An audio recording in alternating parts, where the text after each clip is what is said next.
Before we begin, take a moment to get comfortable. Settle into your chair or rest your head on your pillow. Let your breathing slow and let the noise of the day drift quietly into the distance. Tonight, we are traveling back nearly 500 years to a mountain high in the Andes, a mountain so rich in silver that it would help build an empire, a mountain that would fund wars, transform global trade, connect Europe, the Americas, and China, and change the lives of millions of people who would never even see it. This is not just a story about silver. It is a story about wealth, power, greed, and what happens when more money enters the world than anyone knows what to do with. So close your eyes, relax, and let yourself drift back to the 16th century. Imagine you are standing at the top of the world, not the top in the way poets mean it, the top in the way your lungs mean it.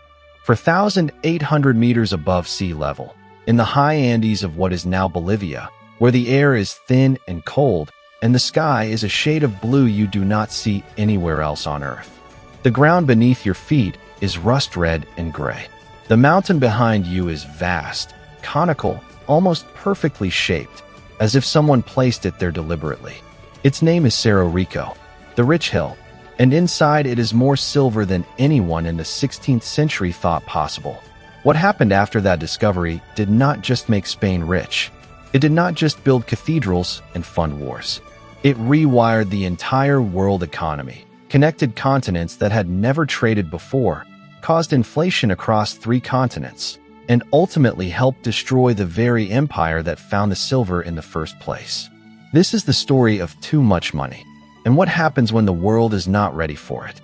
The story begins in 1545, in a place that had no name on any European map.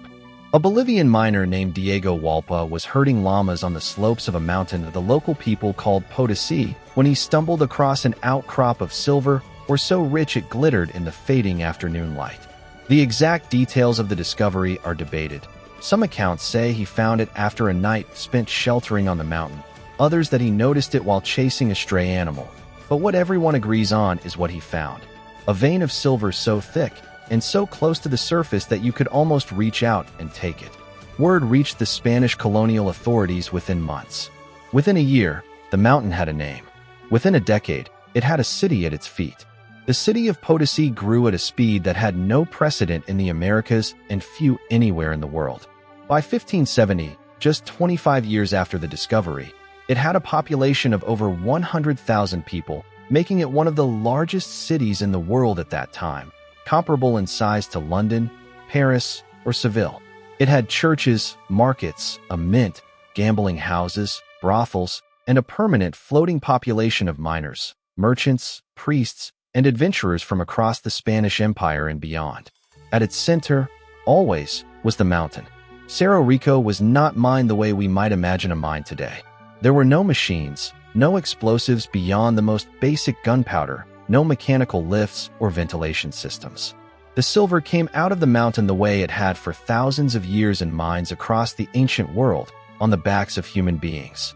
The Spanish used a system called the mita, a forced labor obligation inherited and transformed from Inca practice, under which indigenous communities from across the region were required to send a portion of their men to work in the mines for fixed periods. In theory, it was a rotation. In practice, it was a death sentence for many of those who went.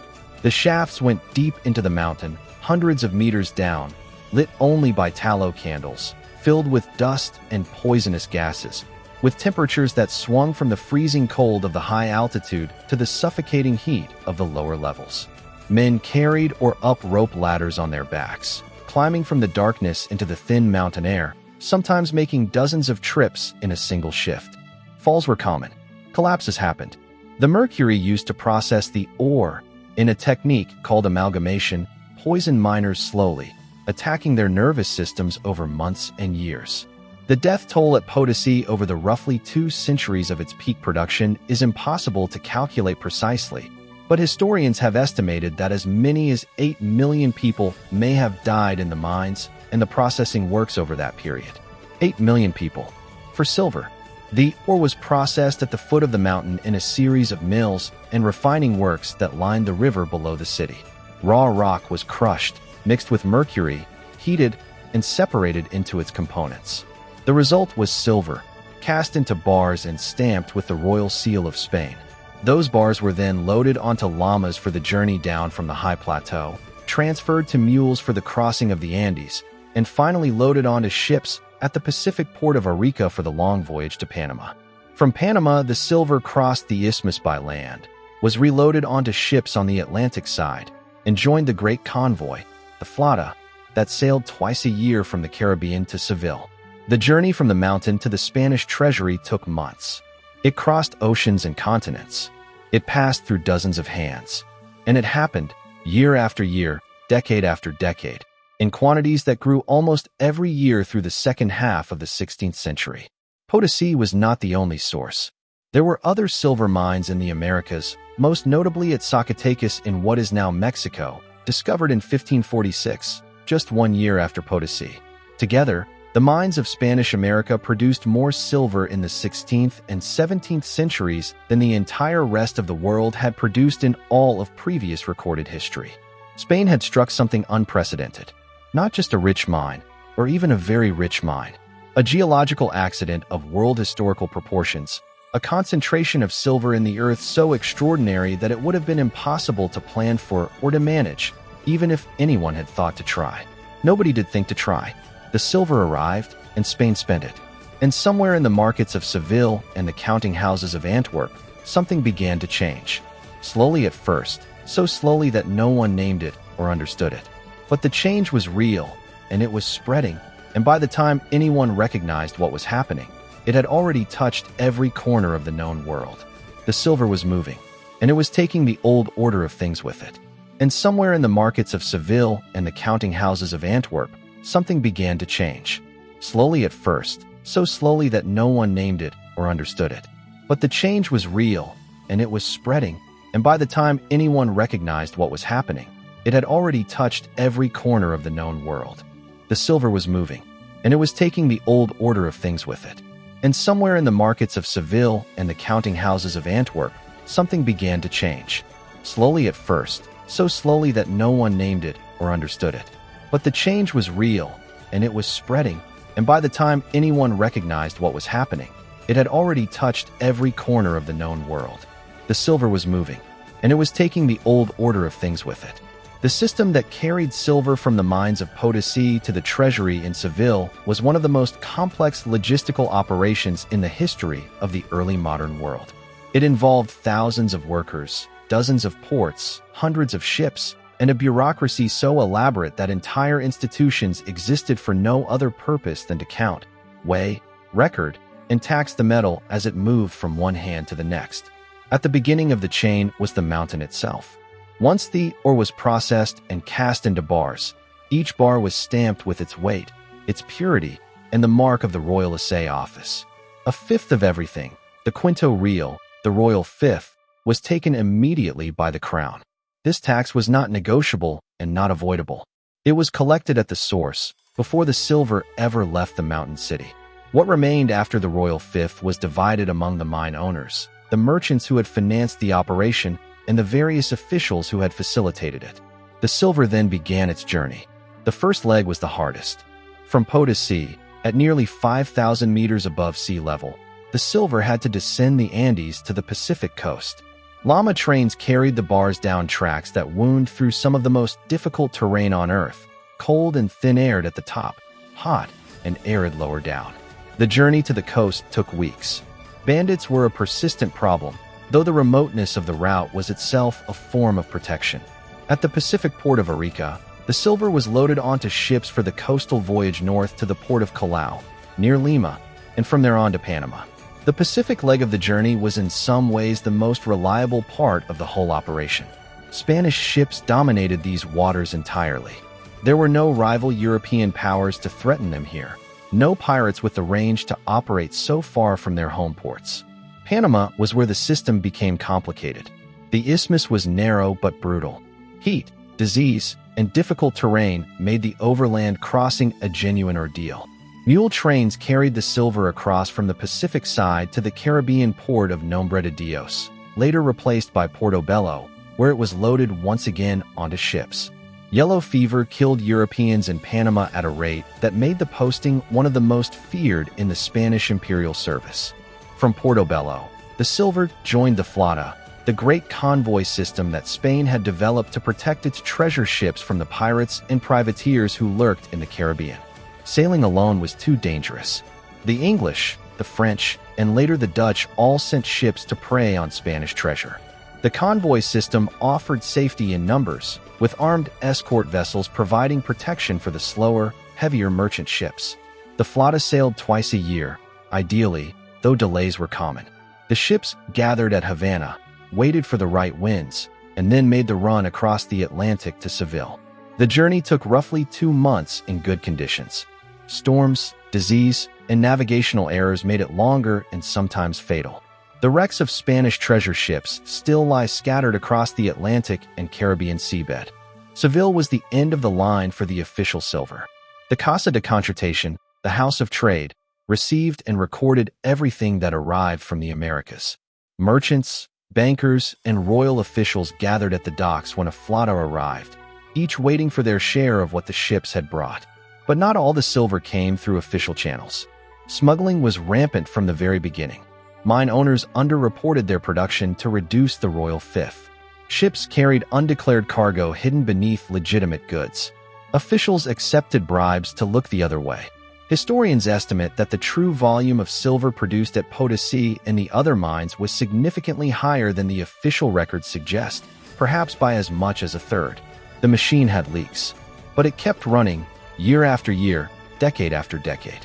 And the silver kept flowing into Europe in quantities that the continent had never experienced before and would not experience again until the modern era. What that silver did to Europe was something no one had anticipated, and no one, at first, could explain. In the markets of Castile, sometime in the 1540s, something strange began to happen to prices. Bread cost more than it had the year before. Then more again. Wool, cloth, grain, meat, the basic goods of everyday life, all began to rise in price in a way that was slow enough to be almost imperceptible from one season to the next, but striking when you compared prices across a decade. A Castilian peasant who had grown old buying bread at one price found, in his final years, that the same loaf cost 3 or 4 times what it had in his youth. This was not normal. What was happening in Castile in the mid-16th century was something new. Historians would later call it the price revolution. The explanation, when it finally came, was provided by a Spanish scholar named Martín de Azpilcueta in 1546, the same year Zacatecas was discovered. Writing about the differences in price levels between Spain and other countries, Azpilcueta noticed something that seems obvious in retrospect but was genuinely novel at the time. Places with more money tended to have higher prices. Money itself, he argued, had a value that changed depending on how much of it there was. This was one of the earliest statements of what economists now call the quantity theory of money. More money chasing the same amount of goods means each unit of money buys less. Prices rise. The money is worth less than it was before. In 16th century Spain, the mechanism was direct and visible. Silver arrived from the Americas, was minted into coins, and entered circulation. The supply of silver, and therefore of money, grew year after year. But the supply of bread, wool, and grain did not grow at anything like the same rate. Spanish agriculture was not becoming significantly more productive. The population was growing, which meant more mouths to feed, not more food to eat. The result was inflation. Not the catastrophic, runaway inflation of later centuries, but a sustained, grinding rise in prices that lasted for roughly 100 years and ultimately saw prices in Spain rise to perhaps 4 or 5 times their level at the start of the 16th century. Spain felt this first and most acutely because that was where the silver arrived. But it did not stay in Spain. Spain in the 16th century was a country that imported most of what it consumed. Its merchants bought cloth from the Netherlands, grain from the Baltic, luxury goods from Italy and the Levant. The silver that arrived in Seville flowed out almost immediately in payment for these imports. Spanish merchants, flush with American silver, paid more for foreign goods than those goods had previously cost, and foreign sellers, receiving more silver than before for the same products, put their prices up. Inflation followed the silver across Europe. It arrived first in Portugal, France, and the Netherlands, the countries most closely connected to Spanish trade. Then it spread further, reaching England, Germany, and the Baltic states. By the end of the 16th century, prices across most of Western Europe had roughly doubled compared to their levels 100 years earlier. In some places, the rise was even steeper. For ordinary people, this was a slow catastrophe. Wages did not rise as fast as prices. A craftsman or a farm laborer in 1590 earned a wage that had increased perhaps 20 or 30% since 1540, but faced prices that had doubled or more. In real terms, the purchasing power of ordinary wages fell significantly across the 16th century. People who lived on fixed incomes, rents paid in coins, pensions, and salaries set by tradition rather than by market forces, found themselves steadily poorer without any obvious reason why. The people who benefited were those who owned things rather than those who earned wages. Landowners could raise their rents as prices rose. Merchants who bought goods cheaply before the inflation hit and sold them later at higher prices did well. The early receivers of new silver, the crown, the mine owners, the merchants with connections to the Seville trade, gained at the expense of everyone further down the chain. But the inflation was only part of the story. The silver did not stop in Europe. It kept moving, drawn eastward by something even older and more powerful than European demand. It was following a price signal that stretched all the way to China. And what happened when it got there would change the world in ways that no one in the counting houses of Seville or the markets of Antwerp had imagined possible. The silver was following a price signal that stretched all the way to China. And in many ways, China was the reason the silver kept moving. By the late 16th century, the Ming dynasty governed one of the largest and most sophisticated economies on Earth. Its cities were immense. Its markets were vibrant. Its artisans produced goods that were coveted across the known world. Chinese silk, porcelain, lacquerware, and tea were in demand from Japan to Europe. But China had a problem. Its monetary system was struggling. For centuries, taxes had often been collected in grain, labor, or copper coin. Yet as commerce expanded and the population grew, the government increasingly sought a more reliable medium of exchange. Over time, silver emerged as the preferred solution. The process accelerated after a series of financial reforms known collectively as the single whip reform. Under this system, many taxes that had once been paid in different forms were consolidated into a single payment made in silver. The consequences were enormous. Suddenly, millions of people across the empire needed silver to meet their tax obligations. Farmers needed it. Merchants needed it. Landowners needed it. Local officials needed it. Demand surged. And China had something that much of the world desperately wanted: goods. European merchants quickly discovered a frustrating reality. China had little interest in most European products. Chinese merchants did not need European wool. They did not need European manufactured goods. They did not need most of the things arriving from the West. But they did want silver.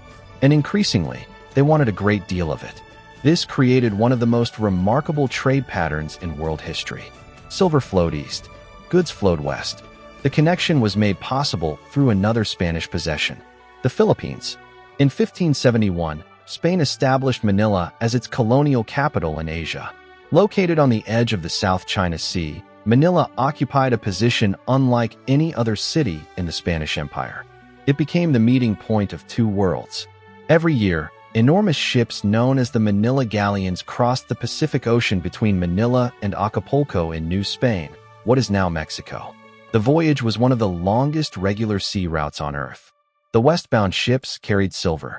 The eastbound ships carried Chinese goods: silk, porcelain, spices, ivory, luxury goods that would eventually find their way into the homes of nobles, merchants, and kings across Europe. The scale of the trade was extraordinary. Silver extracted by indigenous laborers in the Andes could travel thousands of miles to the Pacific coast, cross oceans to Mexico, be loaded onto a galleon, sail across the Pacific to Manila, enter Chinese markets, and ultimately end up in the hands of a merchant in Fujian province. Few people involved in the process understood the entire chain. Each participant saw only a small piece. The miner saw the mountain. The mule driver saw the road. The sailor saw the sea. The merchant saw the market. But together, they were creating something entirely new: a global economy. For the first time in history, Vast regions of the world were becoming economically connected through a continuous flow of goods, money, and information. Events in one part of the world began affecting people thousands of miles away. A productive year at Potosí could influence prices in China. A surge in Chinese demand could alter trade patterns in the Americas. A shipwreck in the Pacific could affect merchants in Seville. The world was becoming smaller. Not physically, economically. Silver sat at the center of it all. Historians estimate that as much as a third, and perhaps even half, of all the silver extracted from the Spanish Americas ultimately ended up in China. The metal crossed oceans almost as quickly as it arrived in Europe. Spain imagined itself as the owner of the world's silver supply. In reality, it often served as little more than a middleman. The silver arrived, and then it left. This created a strange paradox. Spain possessed access to unprecedented wealth, yet much of that wealth flowed outward almost immediately. The country purchased foreign goods. It financed foreign producers. It paid foreign creditors. It fought foreign wars. The silver entered Spain's economy only briefly before continuing its journey elsewhere. And while silver enriched merchants, bankers, and governments across the globe, it was also creating hidden weaknesses. The wealth felt endless. The supply seemed inexhaustible. Generation after generation grew accustomed to the idea that another fleet would arrive. Another shipment would reach Seville. Another mountain of silver would emerge from the Andes. But economies built around a single source of wealth often develop dangerous habits. They become dependent, and dependency can be difficult to recognize while the money is still flowing. The Spanish crown certainly did not recognize it. The kings of Spain saw treasure fleets arriving year after year. They saw revenues larger than any European monarch had ever commanded. They saw opportunities, and they spent accordingly. Wars were fought, armies were raised, fortresses were built, debts accumulated. The silver funded ambitions that stretched across continents. For a time, it seemed to work. Spain stood at the center of a vast empire. Its territories stretched across Europe, the Americas, Asia, and Africa. Its rulers appeared unmatched in power. Its enemies feared its armies. Its fleets crossed every ocean. Yet beneath this appearance of strength, a dangerous reality was emerging. The silver was making Spain rich, but it was not necessarily making Spain productive. And the difference between those two things would eventually prove decisive. Because while silver can buy prosperity for a while, it cannot replace the foundations upon which lasting prosperity is built. And as the 17th century approached, the consequences of that distinction were beginning to appear. Slowly, quietly, almost invisibly, but they were there, waiting beneath the glittering surface of Spain's Silver Age. The warning signs were there, but they were easy to ignore.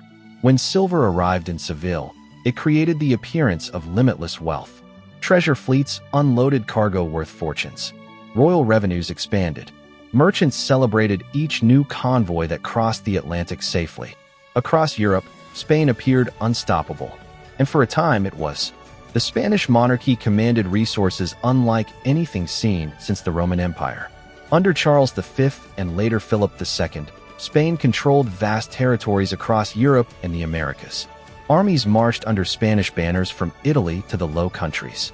Spanish diplomats influenced courts across the continent. Spanish fleets dominated the Atlantic. The silver made all of this possible, but it also made something else possible: overspending. The problem was not that Spain lacked money. The problem was that Spain began treating extraordinary wealth as ordinary income. A merchant who unexpectedly receives a fortune may invest it carefully. A government that expects a fortune every year often behaves differently. The Spanish crown borrowed heavily against future silver shipments. Bankers in Genoa, Augsburg, and Antwerp extended enormous loans on the assumption that future treasure fleets would cover the costs. Wars that might once have seemed impossibly expensive suddenly appeared affordable. And so Spain fought. It fought in Italy. It fought in the Netherlands. It fought against the Ottoman Empire. It fought England. It fought France. Again and again, silver financed armies, ships, fortifications, and supplies. The costs were staggering. A single campaign could consume vast quantities of money. Maintaining professional armies year after year was even more expensive. Unlike medieval rulers who often relied on temporary forces, Spain increasingly maintained permanent military commitments across multiple continents. The bills never stopped arriving. Fortunately for the crown, neither did the silver. At least not at first. Yet something strange was happening inside Spain itself. The country was becoming rich without becoming productive. Many of the goods consumed in Spain were produced elsewhere. Fine textiles came from the Netherlands. Manufactured goods arrived from Northern Europe. Grain often came from abroad during poor harvests. Rather than investing silver into domestic industries, Spain frequently used it to purchase products made by others. The result was subtle but important. Foreign producers benefited. Spanish producers struggled to compete. A merchant in Antwerp might receive Spanish silver in exchange for cloth. A banker in Genoa might receive Spanish silver as repayment for loans.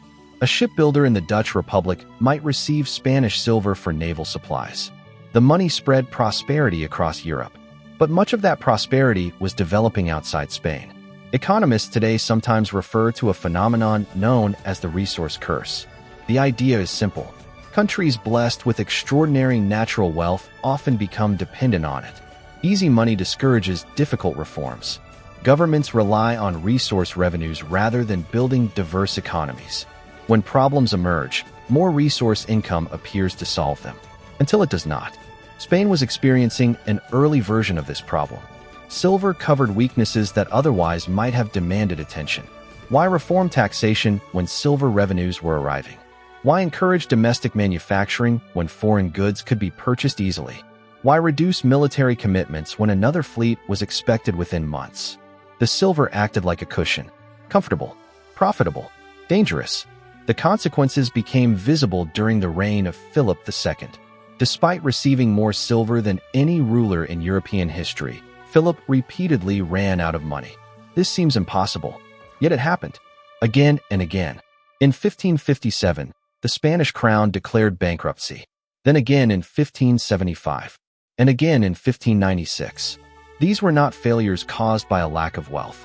They were failures caused by spending commitments that exceeded even the immense flow of silver arriving from the Americas. Creditors were left unpaid. Loans were restructured. Financial markets across Europe trembled. Yet each time, silver continued arriving. And each time, the underlying problems remained. The situation became even more complicated because silver itself was gradually losing value. The price revolution that had begun decades earlier continued to spread. Prices across Europe rose steadily. Soldiers demanded higher wages. Supplies became more expensive. Ships cost more to build. Food cost more to purchase. The same quantity of silver bought less than it had before. Spain's revenues increased, but so did its expenses. The empire found itself trapped on a treadmill, running harder simply to remain in the same place. Meanwhile, Spain's rivals were adapting. The Dutch Republic developed powerful commercial networks. Dutch merchants became some of the most efficient traders in the world. English shipbuilders expanded their capabilities. Financial institutions in Northern Europe became increasingly sophisticated. Many of these developments were financed, directly or indirectly, by silver that had originally come from the Spanish Americas. There was a deep irony in this. The wealth extracted from Potosí helped strengthen some of the very powers that would later challenge Spain's dominance. The silver flowed outward. Knowledge spread. Industries grew. Competitors emerged. And all the while, Cerro Rico continued to produce. Generation after generation of miners descended into the mountain. Generation after generation of treasure fleets crossed the Atlantic. Generation after generation of rulers assumed the flow would continue forever. But no resource lasts forever. The richest veins become harder to reach. The easiest deposits disappear first. Costs rise. Production slows. And by the 17th century, the signs of decline were becoming increasingly difficult to ignore. The silver had built an empire. It had financed wars. It had connected continents. It had transformed the global economy. But it had also encouraged habits that left Spain vulnerable. When the flow eventually slowed, those vulnerabilities would become impossible to hide. And the story of Spanish silver would become something larger than a tale of wealth. It would become a lesson about money, about power, and about the dangerous assumption that prosperity can be mined from the ground forever. The story of Spanish silver is often told as a story about treasure, about mountains of precious metal, about fleets crossing oceans, about kings, empires, and fortunes beyond imagination. But in the end, it is really a story about consequences. Because silver did not remain inside the vaults of Spain. It moved from the mines of the Andes to the markets of Europe, from the ports of Mexico to the merchants of China, from the hands of kings to the pockets of traders. It crossed continents, connected oceans, and linked societies that had previously known little about one another. In doing so, it helped create the first truly global economy. For centuries, civilizations had traded across regions. The Romans traded with India. Chinese silk reached Europe. Arab merchants crossed deserts and seas. But never before had a single commodity connected so many distant parts of the world into one continuous system. A miner in Potosí, a merchant in Seville, a banker in Antwerp, a tax collector in Beijing. Their lives became connected through the movement of silver. None of them could see the entire system, yet all of them were part of it. And perhaps that is what makes this story feel surprisingly modern. Today, a financial decision made in New York can affect factories in Vietnam. A drought in South America can influence food prices in Europe. A shortage of computer chips in Taiwan can slow production on the other side of the world. We live in a global economy. So did they. The scale was different. The speed was slower. But the principle was the same. People became connected through trade, money, and markets. The silver of Potosí helped make that possible. Yet the story also carries a warning. Spain possessed one of the greatest concentrations of wealth ever discovered. A mountain overflowing with precious metal. A resource so valuable that governments fought wars to control its flow. And still, it was not enough.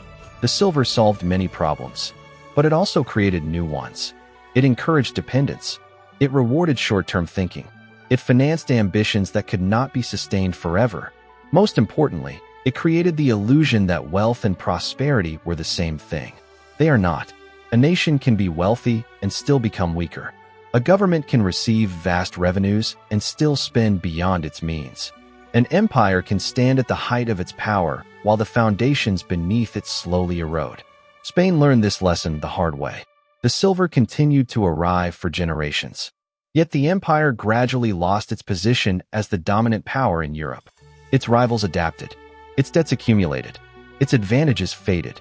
And eventually, the flow of silver that had once seemed endless became just another chapter in history. Today, Cerro Rico still stands above the city of Potosí. The mountain remains there, rising into the thin Andean air just as it did nearly 5 centuries ago. Mining continues. Though the richest veins are long gone, visitors can still enter parts of the mountain. They can walk through tunnels carved by countless generations of miners. They can see the darkness, the narrow passages, the endless maze beneath the earth. And perhaps they can imagine what it must have been like. The labor, the danger, the hope, the suffering. The mountain made fortunes, but it demanded a price. For every silver coin that reached Europe, someone had carried or from the depths of the earth. For every treasure fleet that crossed an ocean, thousands of lives had been spent making its cargo possible. That is the other side of the story, the side that is often forgotten. The silver changed the world, but people changed it first. And so, the story of Spanish silver is not really about metal. It is about human beings, about ambition, about greed, about innovation, about trade, about power, and about the complicated relationship between wealth and prosperity. Because history has a habit of repeating its questions, even when it changes the details. How much money is too much? Can wealth create weakness? What happens when easy riches replace difficult work? And can any source of prosperity truly last forever? Those questions remain with us today, just as they remained with the empire that once believed a mountain of silver could make it invincible. It could not. Nothing can. Thank you for listening. This has been Timelines and Tales, a place where small stories reveal the larger currents of history, where forgotten people, distant places, and remarkable events come back to life. For now, our journey comes to an end. The candles burn low, the ships return to harbor, and the centuries drift quietly into the night. Until next time, sleep well.